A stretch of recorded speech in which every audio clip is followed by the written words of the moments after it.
an influential name in Mediascape. Please welcome Shri Kishan Kumar MS.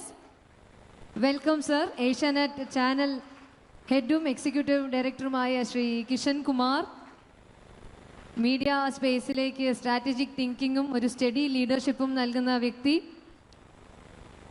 ഇനി സ്റ്റേജിലേക്ക് ക്ഷണിക്കാനുള്ളത് ഒരു സിനിമയ്ക്ക് സബ്സ്റ്റൻസും സ്കെയിലും ഒരുമിച്ച് വന്നു കഴിഞ്ഞാൽ എത്രത്തോളം അത്ഭുതങ്ങൾ സൃഷ്ടിക്കാൻ സാധിക്കും എന്ന് കാണിച്ചു തന്നൊരു വ്യക്തിയാണ്. ആ ചിത്രത്തിൻ്റെ ടൈറ്റിൽ പോലെ തന്നെ തുടരും എന്ന ആ വാക്കിനൊരു പ്രതീക്ഷയുണ്ട്, that the story will continue.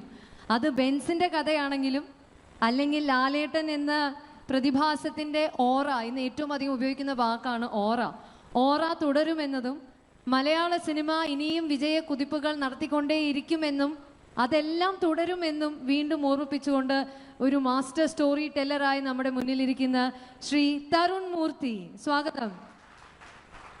ഒരു കാലം തിരികെ വരും, ചെറുതൂവൽ ചിരി പകരും, തലോടും താനേ കഥ തുടരും. I'm not a good singer, but all of us will sing because that is the kind of impact that Thudarum has had. Welcome, and we hope to listen to your conversations. Over to you.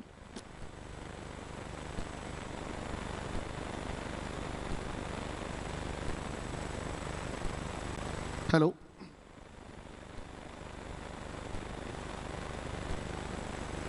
എല്ലാവർക്കും നമസ്കാരം. എല്ലാവർക്കും സുഖമല്ലേ? ശബ്ദമൊന്നും കേൾക്കാനില്ല. ഈ ഉച്ചയ്ക്ക് ശേഷം ആദ്യത്തെ session വന്നാലുള്ളൊരു കുഴപ്പം ഇതാണ്, കുറച്ചൊരു ബുദ്ധിമുട്ടാണ്.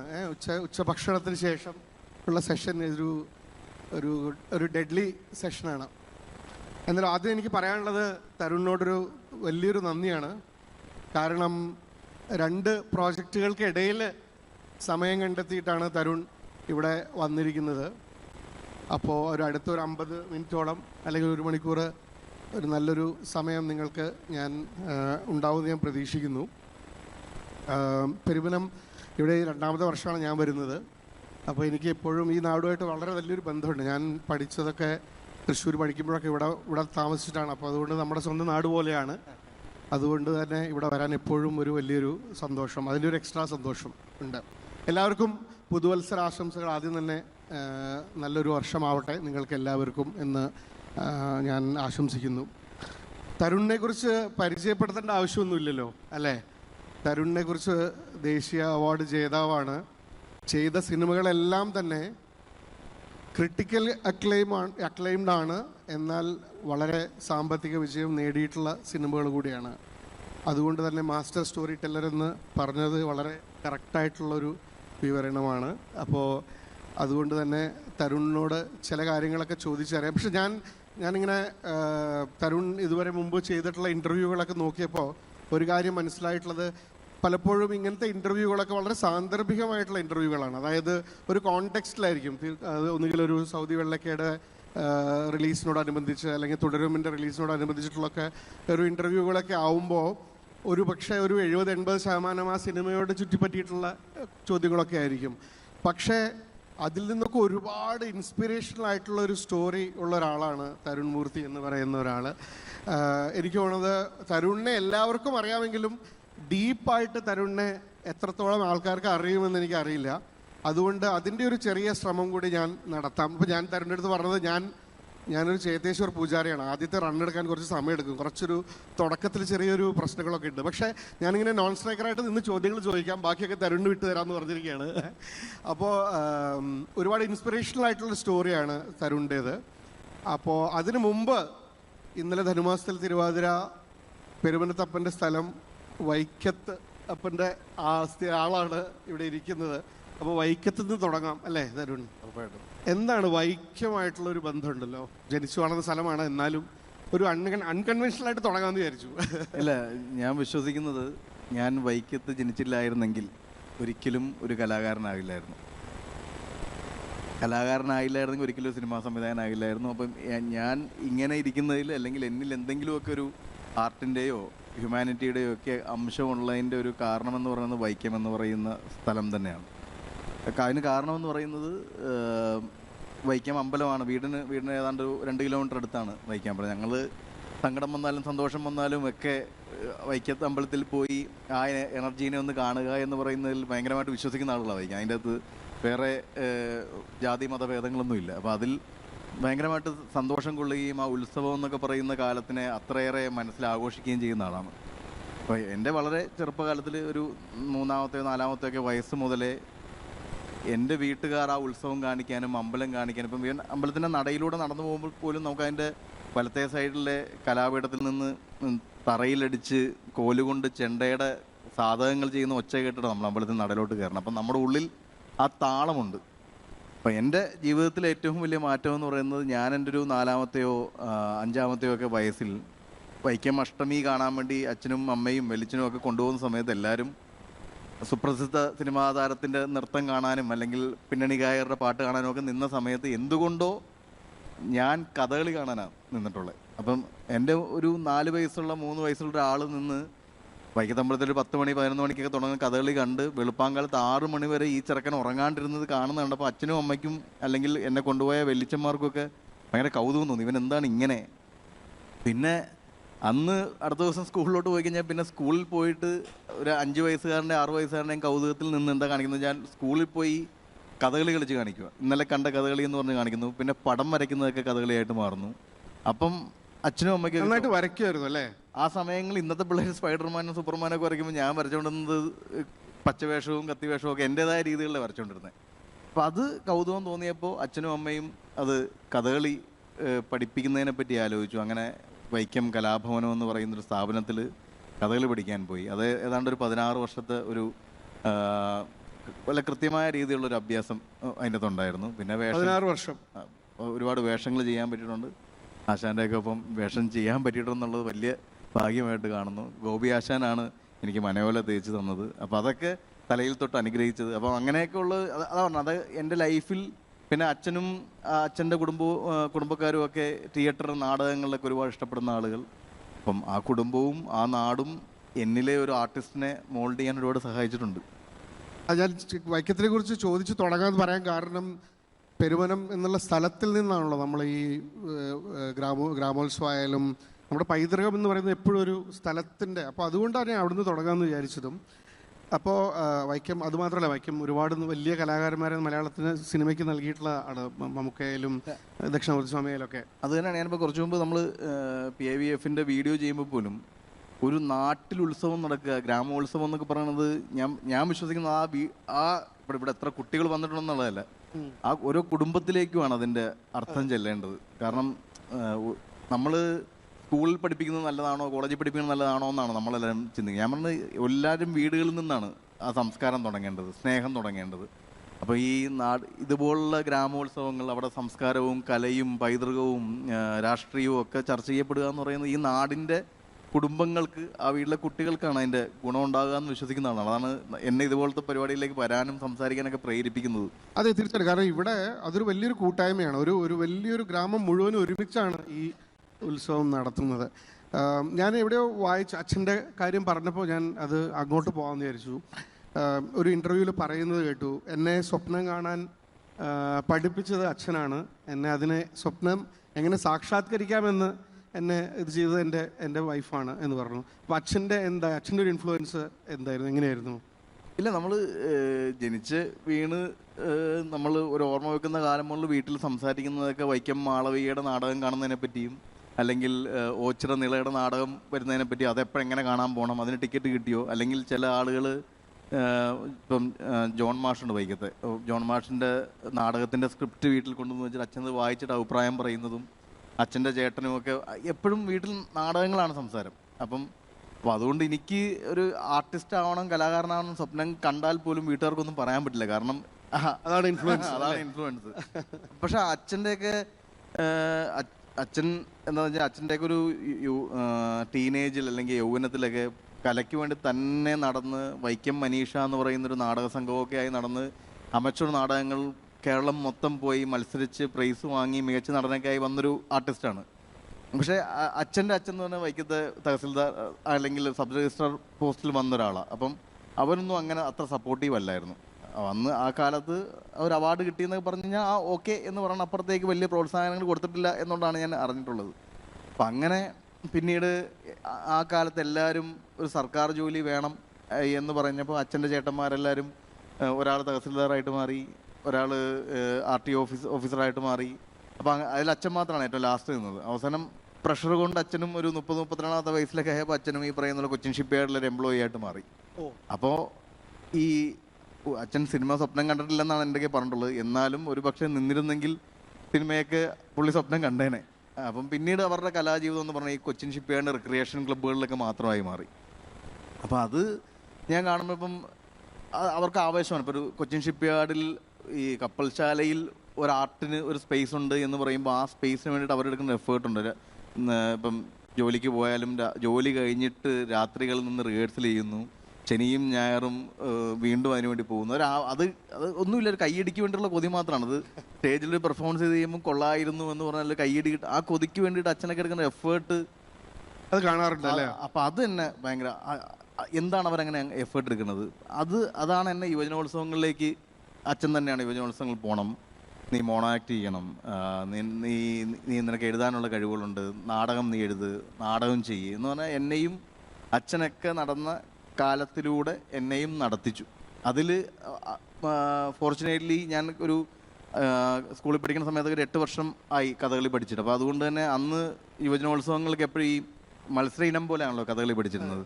അപ്പോൾ ഒരു 8 വർഷം 10 വർഷം കഥകളി പഠിച്ച ഒരാൾ വന്ന് കഥകളി ചെയ്തപ്പോഴത്തേക്കും ഇപ്പം കൈകൾ ഇടുന്നതിന് പോലും വ്യത്യാസങ്ങളുണ്ട്. അപ്പം നമുക്ക് എപ്പോഴും മനസ്സിലാവും നമ്മളൊരു അതായത് യുവജനോത്സവത്തിന് വേണ്ടി പഠിക്കാൻ ഒരു വർഷമൊക്കെ പഠിക്കുന്നതിന് പകരമല്ല. അപ്പോൾ ഒരു ക്യാപ്സ്യൂൾ കഥകളിക്ക് അപ്പുറത്തേക്ക് കുറച്ചും കൂടി പ്രൊഫഷണലായിട്ട് കഥകളി, ഇപ്പം നമ്മൾ കൈകൾ ഇടുന്നതിൻ്റെ അകത്ത് പോലും വ്യത്യാസങ്ങൾ വന്ന് ഫീൽ ചെയ്ത് തുടങ്ങുന്ന രീതിയിൽ കഥകളി പ്രസൻറ്റ് ചെയ്ത് തുടങ്ങി. അങ്ങനെ യുവജനോത്സവങ്ങൾ സ്റ്റേറ്റ് ലെവലിലൊക്കെ കഥകളിയിൽ 1ാം സമ്മാനവും 2ാം സമ്മാനവും ഒക്കെ ആയി വന്നു തുടങ്ങിയപ്പോൾ നമുക്ക് ആർട്ടിനോടുള്ള കൊതി, കാരണം ഇറങ്ങി നടന്നു പോകുമ്പോൾ ആളുകൾ അപ്രീഷിയേറ്റ് ചെയ്യുക, കൊള്ളാമെന്ന് പറയുക, ആ അപ്രീസിയേഷൻ്റെ ഒരു എക്സ്റ്റസിയാണ് എനിക്ക് സിനിമ. അത് പിന്നീട് എന്താണ്, അത് യുവജനോത്സവം നിന്ന് പോകാണ്ട് പിന്നീട് എങ്ങനെ ഈ കല നിലനിർത്താം എന്ന് പറയുന്ന ചിന്തയിലേക്കാണ് സിനിമയിലേക്ക് സ്വപ്നം കാണാൻ തുടങ്ങിയത്. അപ്പോൾ അതാണ് ആ സ്വപ്നവും ആ തുടർച്ചയും ഒക്കെ അച്ഛൻ ബേസിട്ട കാര്യങ്ങളിൽ നിന്ന്. അതുപോലെ ഒരു വളരെ ഇമ്പോർട്ടൻ്റ് ആയിട്ടുള്ള ഒരു കോൺവെർസേഷൻ അച്ഛനും തരുണും കൂടി നടത്തിയപ്പോഴാണല്ലോ ഒരു വഴിത്തിരി വരുന്നത്. അതിലേക്ക് വരാം. പക്ഷേ എങ്ങനെയാണ് ഇങ്ങനെയുള്ളൊരു തരുൺ, അതായത് യുവജനോത്സവ വേദികളിലൊക്കെ വളരെ ആക്റ്റീവായിട്ട് കലയെ എത്രയധികം ഇഷ്ടപ്പെടുന്ന, എങ്ങനെയാണ് BTech-ഉം M.Tech ഒക്കെ ചെയ്ത് അധ്യാപനത്തിലേക്കൊക്കെ പോകുന്നത് എങ്ങനെയാണ്? അല്ല, ഉറപ്പായിട്ടും ഒരു ഭൂരിഭാഗം കല ബേസ് ചെയ്തിട്ട് ആളുകളുടെ എല്ലാവരുടെ ആഗ്രഹം സിനിമയിൽ അഭിനയിക്കുക എന്നുള്ളതാണ്. ഇതിൻ്റെ അത് എഴുത്തുകാരൻ എന്താണ്, സിനിമാറ്റോഗ്രാഫർ എന്താണ്, അല്ലെങ്കിൽ എഡിറ്റർ എന്താണെന്നുള്ളതൊക്കെ അന്നും അഭിനയമാണ് മോഹം. ഉറപ്പായിട്ടോ, കാരണം നാട്യമാണല്ലോ ചെയ്തുകൊണ്ടിരിക്കുന്നത്, കഥകളി അല്ലെങ്കിൽ നടനം അല്ലെങ്കിൽ നടൻ എന്നൊക്കെ രീതിയിൽ ഞാൻ നടനാണെന്നാണ് ഞാൻ വിശ്വസിച്ചിരുന്നത്.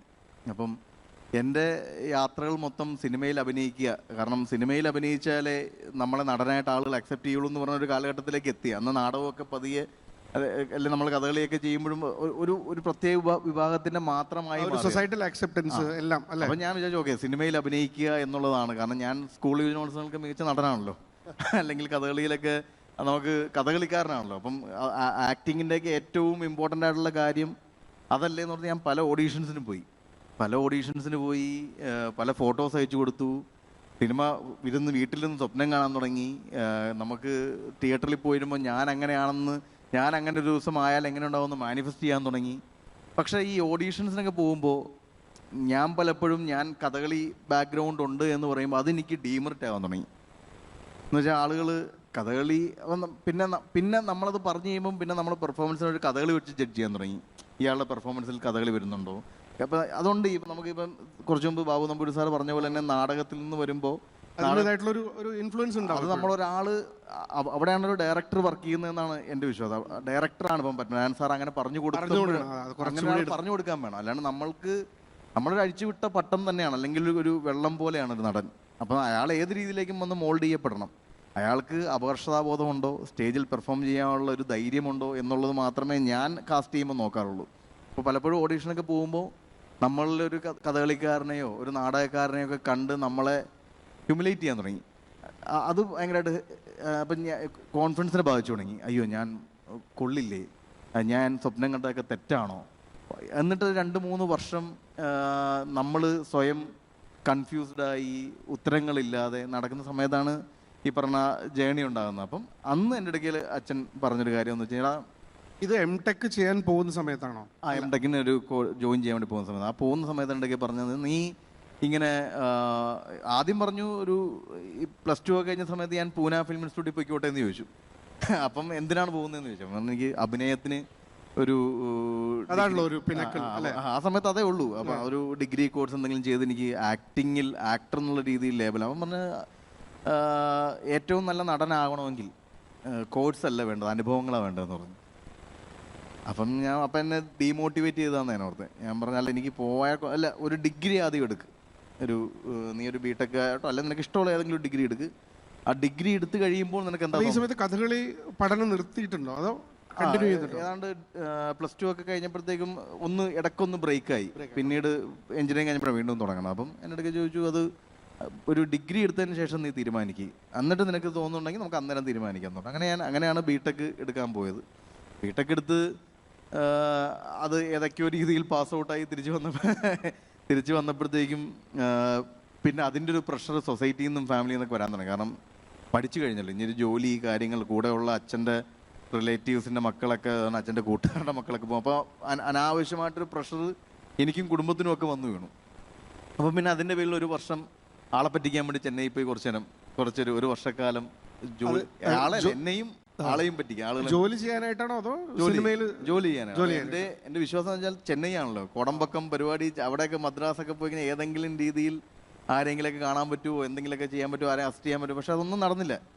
അങ്ങനെ പോയി ഒരു വർഷക്കാലം അവിടെ ഇങ്ങനെ തട്ടിയും മുട്ടിയൊക്കെ നിന്ന് കഴിഞ്ഞപ്പോഴത്തേക്ക് മനസ്സിലായി ഇതല്ല വേണ്ടതും. തിരിച്ചു വന്നു.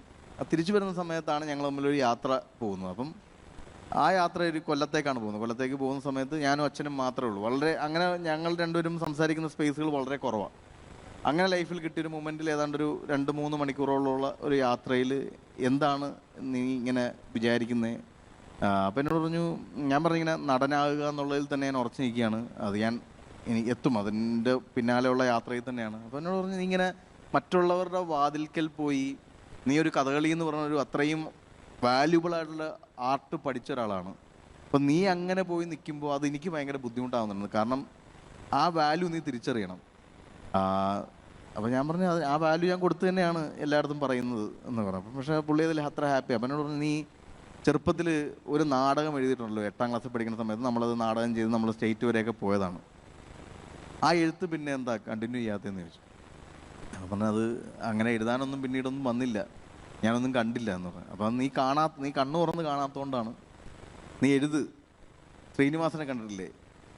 ശ്രീനിവാസൻ എഴുതി അയാളുടെ സ്ഥാനം അയാൾ ഉണ്ടാക്കിയെടുത്താണ്. നിനക്ക് അഭിനയിക്കാൻ ഏതെങ്കിലും കാലത്ത് തോന്നുകയാണെങ്കിൽ നീ എഴുതിയതിന് ശേഷം നീ ഡിമാൻഡ് ചെയ്യും, ഞാൻ ആ വേഷം ചെയ്യാമെന്ന്. അല്ലെങ്കിൽ നിന്നോട് ഡിമാൻഡ് ചെയ്യുന്ന സിറ്റുവേഷനിൽ നീ എത്തിക്കുക, നിങ്ങളത് ചെയ്തുകൂടെ എന്ന്. അതല്ലേടാ ഒരു ആർട്ടിസ്റ്റിൻ്റെ വാല്യൂ എന്ന് ചോദിച്ചാൽ, അത് അപ്പോഴും എനിക്ക് തോന്നിയത് ഡീമോട്ടിവേറ്റിംഗ് തന്നെയാണ്. അതായത് ഇതിൽ നിന്നൊക്കെ പിന്തിരിപ്പിക്കാനാണെന്നാണ് അപ്പോഴും തോന്നിയത്. കാരണം എന്നെ കൊണ്ടൊരു തിരക്കഥ എഴുതാൻ പറ്റുമെന്നോ, ഒരു സിനിമേനെ സ്വപ്നം കാണാൻ പറ്റുമെന്നോ, ആ സംവിധാനത്തെ പറ്റി ഒന്നും ചിന്തിച്ചിട്ടേ ഇല്ലെന്നൊന്നും. അല്ല, പക്ഷെ കോളേജിൽ പഠിക്കുമ്പോൾ എഴുതിയിട്ടില്ലേ? എഴുത്തൊന്നും അങ്ങനെ സംഭവിച്ചിട്ടൊന്നുമില്ല. അപ്പം അതങ്ങനെ അന്നൊക്കെ എന്തെങ്കിലും ഷോർട്ട് ഫിലിം ചെയ്യാനൊക്കെ ശ്രമങ്ങൾ നടത്തിയിട്ടുണ്ട്. പക്ഷെ ഒന്നും നടന്നിട്ടില്ല. ഈ കോളേജിൻ്റെ തിരക്കുകളിലോ അല്ലെങ്കിൽ പഠിത്തത്തിൻ്റെ പ്രഷറിലോ ഒന്നും നമുക്കതൊന്നും ചെയ്യാൻ പറ്റില്ല. പക്ഷെ പിന്നീട് അത് കഴിഞ്ഞു, ഞാൻ MTech എടുക്കാൻ വേണ്ടി പോയി. MTech എടുത്ത് ഒരു കോളേജിൽ പഠിപ്പിക്കാൻ വേണ്ടി പോയി. അപ്പോഴുമൊക്കെ അത് കഴിഞ്ഞിട്ട് കല്യാണം കഴിച്ചു. അപ്പോഴൊന്നും ഞാൻ ലൈഫിൽ കോളേജിൽ പോകുന്നു, നല്ല സാലറി കിട്ടുന്നു. അപ്പോൾ അധ്യാപനമാണ്, നല്ല സാലറി കിട്ടുന്നു. നാട്ടുകാരുടെ പ്രശ്നങ്ങളൊക്കെ തീർന്നല്ലോ. നാട്ടുകാരുടെ പ്രശ്നങ്ങളും തീർന്നു, വീട്ടുകാരുടെ പ്രശ്നങ്ങൾ നിന്നു. പക്ഷെ എൻ്റെ പ്രശ്നം തീർന്നില്ല. ഓഡിഷനൊക്കെ പോകുന്നുണ്ടോ അപ്പോൾ? ഇല്ല, ആ സമയമൊക്കെ വേറെ കുറെ നിന്നു. കാരണം അന്നത്തോടുകൂടി പിന്നെ ഞാൻ പഠിച്ചു വന്ന ബാക്ക്ഗ്രൗണ്ടിന്, കഥകളിക്ക്, നാടകത്തിനൊന്നും വാല്യൂ ചെയ്യുന്നില്ല എന്ന് പറഞ്ഞതോടുകൂടി എൻ്റെ ആ ഓഡീഷനോടുള്ള എക്സൈറ്റ്മെൻറ്റുകൾ പോയി. പിന്നെ അത് മാത്രമല്ല, ഓഡീഷനിലൊന്നും നമുക്ക് വേണ്ട രീതിയിലല്ല നമ്മളെ ട്രീറ്റ് ചെയ്യണമെന്ന് തോന്നി. അപ്പോൾ അതോടെ ഞാൻ ഓഡീഷൻ പരിപാടിയൊക്കെ വിട്ടു. അങ്ങനെ പിന്നീട് ഈ പറയുന്ന കല്യാണമൊക്കെ കഴിഞ്ഞ് ഒരു കുഞ്ഞാകാറാവുന്ന സമയത്താണ് എനിക്ക് ആ കുഞ്ഞ് ജനിക്കുമ്പോഴെങ്കിലും കുഞ്ഞിൻ്റെ മുന്നിലെങ്കിലും കള്ളം കാണിക്കരുത്, അത് ഞാൻ റിയൽ ആയിരിക്കണം, അവൻ്റെ അപ്പൻ എന്ന് പറയുന്നത് പൊളി അപ്പനായിരിക്കണം എന്ന് പറയുന്നൊരു ആറ്റിറ്റ്യൂഡിൽ ഞാൻ എത്തി. അപ്പോൾ അങ്ങനെയാണ് ഞാൻ വൈഫിനോട് ചോദിക്കുന്നത്, ഞാനിങ്ങനെ പക്ഷെ ആ സമയത്ത് ഭയങ്കര പോപ്പുലർ ആയിട്ടുള്ള ഒരു അധ്യാപകനാണ് അല്ലേ? കോളേജിൽ ഭയങ്കര ആക്റ്റീവാണ്. ഈ പറയുന്ന നമ്മൾ എവിടെ പോയാലും നമ്മുടെ ഒരു സ്പേസ് ഉണ്ടാക്കാൻ ശ്രമിക്കുന്നുണ്ട്, അല്ലെങ്കിൽ നമ്മളൊരു എൻജോയബിൾ വർക്കും ഉണ്ടാക്കാൻ ശ്രമിക്കുന്നുണ്ട്. അവിടെ നമ്മൾ ഹാപ്പി ആയിട്ട് നിന്നു. ഒരു കണക്കിന് നോക്കുകയാണെങ്കിൽ ലൈഫ് ഭയങ്കര കംഫർട്ടബിൾ ആണ്, വളരെ കംഫർട്ടാണ്, ഫിനാൻഷ്യലി കംഫർട്ടബിൾ ആണ്, നല്ല സാലറി കിട്ടുന്നു, നമുക്ക് ലീവുകൾ കിട്ടുന്നു, ട്രാവൽ കിട്ടുന്നു, ഈവൻ എല്ലാ രീതിയിലും വളരെ ഹാപ്പി ആയിട്ടുള്ള ലൈഫ് തന്നെയാണ്. പക്ഷേ ഹാപ്പി ആണോ എന്ന് ചോദിക്കുമ്പോൾ ഫിനാൻഷ്യലി കിട്ടുന്നതിനപ്പുറത്തേക്ക് നമ്മളൊരു സാറ്റിസ്ഫാക്ഷൻ എന്ന് പറഞ്ഞു, ഹാപ്പിയും സാറ്റിസ്ഫാക്ഷൻ രണ്ടാണ്. അപ്പോൾ ആ സാറ്റിസ്ഫാക്ഷൻ വെച്ച് നോക്കിയപ്പോൾ ഞാൻ വിചാരിച്ചു, ഓക്കെ, ഇതല്ല എൻ്റെ മേഖല, ഞാൻ ആർട്ടാണ് മേഖല, ആർട്ടിലാണ് ഞാൻ ശോഭിക്കേണ്ടത്, ആർട്ടിലാണ് ഞാൻ നിലനിൽക്കേണ്ടത്. പക്ഷേ ആർട്ടിൽ എന്ത് ചെയ്യണമെന്ന് എനിക്കറിയില്ല. അങ്ങനെ ഞാൻ വൈഫിനോട് പറഞ്ഞപ്പോൾ എന്താണോ സാറ്റിസ്ഫാക്ഷൻ, എന്താണോ ഹാപ്പി, അതിന് പിന്നാലെ തന്നെ പോകണം. കാരണം ഞാൻ കല്യാണം കഴിച്ച് കൂടെ വന്നത് നിങ്ങളുടെ കൂടെ ഹാപ്പി ആയിട്ടിരിക്കാനാണ്. നിങ്ങൾ ഹാപ്പി ആയിട്ടിരുന്നാൽ മാത്രമേ ഞങ്ങൾ ഹാപ്പി ആയിട്ടിരിക്കുകയുള്ളൂ. അപ്പം ഹാപ്പി ആവുന്നത് എന്താണോ അതിന് വേണ്ടി പിന്നാലെ പൊയ്ക്കോ, ഞാൻ കൂടെ ഉണ്ടെന്ന് പറഞ്ഞൊരു വാക്കിൻ്റെ പുറത്താണ് സിനിമ എഴുതി തുടങ്ങാമെന്ന് ആദ്യം വിചാരിച്ചത്. അപ്പോൾ ജോലി രാജിവെച്ചു, റിസൈൻ ചെയ്ത് ഞാൻ നേരത്തെ പറഞ്ഞ പോലെ ഒരു നൾ മൂഡിലെത്തി. ഒന്നുമില്ല, യാതൊരു ബാക്കപ്പുകളും. ഒരു 3 മാസം കഴിഞ്ഞ് കഴിഞ്ഞാൽ കുഞ്ഞ് ജനിക്കാൻ പോകുന്നു, കുറച്ച് സമ്പാദ്യം കോളേജിൽ പോയി ഉണ്ടാക്കിയതുണ്ട്, അതങ്ങോട്ട് ഇപ്പം പ്രസവ സംബന്ധമായ ചിലവുകളിൽ അങ്ങോട്ട് തീർന്നു കഴിഞ്ഞ് കഴിഞ്ഞാൽ അതിങ്ങോട്ട് പോയി 6 അക്കം 5 അക്കം 4 അക്കം 3 അക്കം വരെയൊക്കെ എത്തുന്ന സ്റ്റേജ് വരെ എത്തി. ഒന്നുമേ ഇല്ല, കംപ്ലീറ്റ്ലി നൾ. ഞാൻ പറഞ്ഞ എപ്പോഴെങ്കിലും ഒക്കെ ഒരു മനുഷ്യന് ഒരു നൾ സെറ്റിൽ എത്തണം. അത് ജീവിതത്തിൽ എപ്പോഴും നമ്മളൊരു അത് ഞാൻ എല്ലാവരും അതുകൊണ്ട് ഇപ്പം അങ്ങനെ ചെയ്യണം എന്നല്ല, ഞാൻ വളരെ യാദൃശ്ചികമായിട്ട് ഒരു നൾ സെറ്റിൽ എത്തിയ ആളാണ്. നൾ സെറ്റിൽ എത്തിക്കഴിഞ്ഞപ്പോഴാണ് ഞാൻ എൻ്റെ സ്ട്രെങ്തുകളെ പറ്റി അറിയുന്നത്. ഞാൻ എന്നിലേക്കൊന്ന് തിരിഞ്ഞു നോക്കുന്നത്, എന്നിൽ എന്തുണ്ട് എന്ന് നോക്കുന്നത്. ആ എന്നിൽ എന്തുണ്ട് എന്നുള്ള തിരിച്ചറിവുകൾ തന്നെയാണ് എഴുതാൻ പ്രേരിപ്പിച്ചത്. അപ്പോഴാണ് ഒരു 2-3-4 വർഷത്തിന് മുന്നേ അച്ഛൻ ട്രാവൽ പറഞ്ഞ എഴുത്തിനെ പറ്റിയൊക്കെ ഞാൻ എൻ്റെ തലയിൽ സ്ട്രൈക്ക് ചെയ്യുന്നതും എഴുതി നോക്കാമെന്ന് വിചാരിക്കുന്നതും എഴുതി തുടങ്ങിക്കഴിഞ്ഞപ്പോൾ ഇതെങ്ങനെയാണ് ഒരു സ്ക്രീനിൽ എത്തിക്കേണ്ടത്, അത് ഞാൻ എഴുതുന്നതാണോ ഓപ്പറേഷൻ ജാവ? എഴുതുന്നതാണ് ഓപ്പറേഷൻ ജാവ. ഓക്കെ. അത് ഞാൻ എഴുതിയതുപോലെ തന്നെ ഒരു സംവിധായകന്, അതായത് ഞാൻ ചില ആളുകൾക്കൊക്കെ നമ്മൾ എഴുതി കഴിഞ്ഞിട്ട് വായിക്കാൻ അഭിപ്രായത്തിനൊക്കെ കൊടുക്കും, നമുക്കറിയാവുന്ന പരിചയമുള്ള സിനിമാ സർക്കിളിൽ കൊടുക്കുന്ന സമയത്ത്. അപ്പോൾ അവരൊക്കെ പറയുന്നത് ഇത് എടുക്കുന്ന പോലെ ഇരിക്കും. സ്ക്രിപ്റ്റ് നല്ലതാണോ ചീത്തയാണോ എന്നുള്ളത്, ഇത് എടുക്കുന്ന പോലെ ഇരിക്കും. അപ്പോൾ അത് നമ്മൾ എഴുതിയ സംഭവം എടുക്കുന്ന പോലെ ഇരിക്കുന്നു പറഞ്ഞാൽ എന്നാൽ പിന്നെ ഞാൻ തന്നെ എടുക്കാലോ എന്ന്. അതായത് എഴുതുമ്പോൾ ഞാനൊരു സംവിധായകനാവണം എന്ന് ഒരു മുൻവിധിയോടുകൂടി ഒന്നല്ല എഴുതിയത്. ഞാൻ ആ സിനിമ എങ്ങനെയാണോ കാണുന്നത് അതുപോലെയാണ് എഴുതുന്നത്. പക്ഷെ ഞാൻ തന്നെ സംവിധാനം ചെയ്യുന്ന ആലോചിച്ചു. അത് സിനിമയുടെയൊക്കെ തിരക്കഥയുടെ ഒക്കെ അവസാനം എത്തിക്കഴിഞ്ഞപ്പോഴാണ് ഞാൻ തീരുമാനിക്കുന്നത്, ഓക്കെ, ഞാൻ ഡയറക്റ്റ് ചെയ്യാം. അപ്പം അങ്ങനെയൊക്കെയാണ്. ഒരു കൃത്യമായ പ്ലാനിങ്ങിലൊന്നുമില്ല. ഞാൻ ആർട്ട് കൊണ്ട് ജീവിക്കുന്ന ഒരാളാവണം എന്നേ ആഗ്രഹിച്ചിട്ടുള്ളൂ. അതിൽ സിനിമ ഏതോ ഒരു രീതിയിൽ എന്നിലേക്ക് വന്ന് ഭവിച്ചതാണ്. ശരി. അപ്പൊ അങ്ങനെയാണ് ഓപ്പറേഷൻ ജാവ. പക്ഷെ അപ്പൊ എങ്ങനെയാണ്, ആരാണ് അതിൽ ഒരു റിസ്ക് എടുത്ത്? റിസ്ക് ആണല്ലോ, കാരണം ഇതുവരെ അതായത് ഞാൻ അത് ചോദിക്കാൻ കാരണം എന്താ വെച്ചാൽ ഒരു സെൽഫ് ലേൺഡ് ആയിട്ടുള്ള ഒരാളാണല്ലോ. ആരുടെയും കൂടെ അസിസ്റ്റ് ഒന്നും ചെയ്തിട്ടില്ല, ആരുടെയും കൂടെ നിന്ന് സംവിധാനം പഠിച്ചിട്ടില്ല, അല്ലെങ്കിൽ എഴുത്ത് അങ്ങനെ ഒരു ബാക്ക്ഗ്രൗണ്ട് ഒന്നും ഇല്ലാത്ത സ്ഥിതിക്ക് അപ്പോൾ ഈ സ്വയം പഠനം കുറച്ചൊരു ബുദ്ധിമുട്ടാണല്ലോ അല്ലേ? നമ്മുടെ ഇൻഡസ്ട്രി പൊതുവെ അക്സെപ്റ്റ് ചെയ്യുന്നതാണോ എന്ന് എനിക്കറിയില്ല. ഞാൻ മനസ്സിലാക്കുന്നത്, ഞാൻ പഠിച്ച ബിടെക്കിനേക്കാളും ഞാൻ പഠിച്ച എംടെക്കിനേക്കാളും ഏറ്റവും സുഖവും സുന്ദരവും ഞാൻ പഠിച്ച സെൽഫ് പഠനമാണ്. കാരണം പഠനം എന്ന് പറഞ്ഞാൽ എല്ലാ ദിവസവും സംഭവിക്കാം. നമ്മളൊരു സിനിമ കാണാൻ തിയേറ്ററിൽ പോയി ഇരിക്കുമ്പോൾ ആ ഹോളിൽ ഒരു പഠനം നടക്കുന്നുണ്ട്. നമ്മളൊരു തിരക്കഥയുടെ പുസ്തകം വായിക്കുമ്പോൾ, അല്ലെങ്കിൽ ഒരു പോസ്റ്റർ പത്രത്തിൽ അടിച്ചു വരുമ്പോൾ, ഇപ്പം ഫ്രണ്ട് പേജിലൊരു പരസ്യം നമ്മൾ ആദ്യമായിട്ട് കാണുകയാണ്, അതിലൊരു പഠനം സംഭവിക്കുകയാണ് സംവിധായക നിലയിൽ. പിന്നെ നമ്മൾ സിനിമ കണ്ട് ആസ്വദിക്കുന്നതിനപ്പുറത്തേക്ക് നമ്മൾ എപ്പോഴും സിനിമ കാണുമ്പോൾ അതിൻ്റെ എല്ലാ നുവാൻസസും നമ്മൾ അറിയാണ്ട് നമ്മൾ ചർച്ച ചെയ്യും. പിന്നെ ഈ പറയുന്ന എല്ലാ ഇൻ്റർവ്യൂകളും, ഒരു സിനിമയ്ക്ക് ശേഷം ഓരോ സംവിധായകർ കൊടുക്കുന്ന ഇൻ്റർവ്യൂകൾ, എഴുത്തുകാർ കൊടുക്കുന്ന ഇൻ്റർവ്യൂകൾ, റൈറ്റേഴ്സ് എല്ലാം ഈ പറയുന്ന പോലെ നമ്മൾ അറിഞ്ഞോ അറിയാതെയൊക്കെ സ്വാധീനിക്കുന്നു. അപ്പം ഞാൻ വിശ്വസിക്കുന്നത്, എനിക്ക് ഇഷ്ടപ്പെട്ട എല്ലാ സിനിമകളിൽ നിന്നും ഞാൻ മോഷ്ടിച്ചിട്ടുണ്ട്. എല്ലാ സിനിമകളിൽ നിന്നും എനിക്ക് ചില സീനുകളൊക്കെ എക്സിക്യൂട്ട് ചെയ്യുമ്പോൾ ചില സീനുകളിൽ നിന്ന് ഇൻസ്പയർഡ് ആയിട്ട്. അത് മോഷണമല്ലാന്ന് വരുത്തി തീർക്കലാണല്ലോ ഇന്റലിജൻസ് അല്ലേ? അപ്പം നമുക്കിഷ്ടപ്പെട്ട പല സീനുകളിൽ നിന്നും ഇൻസ്പയർ ചെയ്തും വേറൊരു രീതിയിൽ സീനുകൾ. എന്തെങ്കിലും ഉദാഹരണമായിട്ട് എന്തെങ്കിലും പറയുകയാണെങ്കിൽ, ഇപ്പം 96 എന്ന് പറയുന്ന സിനിമ, 96 സിനിമയുടെ ഈ പറയുന്ന വിജയ് സേതുപതിയും തൃഷയും ഒരു മുറിയിൽ നിന്ന് സംസാരിക്കുന്ന തൃഷയോട് പറയുന്നുണ്ട്, ഞാൻ നിൻ്റെ കല്യാണത്തിൻ്റെ സമയത്ത് ഞാൻ നിന്നെ തിരക്കി അവിടെ വന്നിരുന്നു, ഞാൻ നിന്നെ താലി കെട്ടുന്ന സമയത്ത് ഞാൻ ആ ഓഡിറ്റോറിയത്തിൽ ആൾക്കൂട്ടത്തിൽ ഉണ്ടായിരുന്നു എന്നൊക്കെ പറയുന്ന സമയത്ത് തൃഷയിലുണ്ടാകുന്നൊരു എക്സൈറ്റ്മെൻ്റ് ഉണ്ട്. നീ നമുക്ക് കണ്ടുകൊണ്ടിരിക്കുന്ന പ്രേക്ഷകരിലും ഉണ്ടാകുന്നൊരു എക്സൈറ്റ്മെൻ്റ് ഉണ്ട്. ഇതിൻ്റെ വേറൊരു വേഷമാണ് സൗദി വെള്ളക്കയിൽ ഉമ്മ ലുക്മാൻ്റെ അടുക്കെ പറയുന്നത്, നിനക്ക് 10ാം ക്ലാസ്സിൽ നല്ല മാർക്ക് കിട്ടിയപ്പോൾ ആൾക്കൂട്ടത്തിൽ ഞാൻ ഉണ്ടായിരുന്നു.